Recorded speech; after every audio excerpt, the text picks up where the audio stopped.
As far as Barcelona playing host to X Games, I think it's a perfect marriage. Meaning Barcelona has all the passion, all the lifestyle that naturally is taking place here. So having an event like X Games coming to Barcelona, it's a perfect marriage.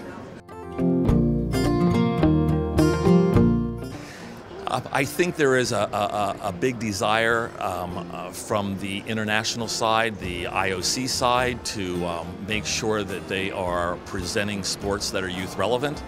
For skateboarding and BMX freestyle, we're okay with that, but we just got to make sure that the youth are protected in their thought process, because they're the ones that created this. It was not an organization. It was the passion that comes from the heart.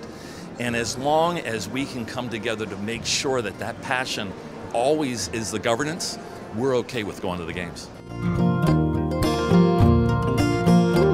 There was a sense of enjoyment to be able to share what these athletes, what this youth have somewhat created, and to share this with the more traditional world, what is really the audience here, is very, very special and very deserving.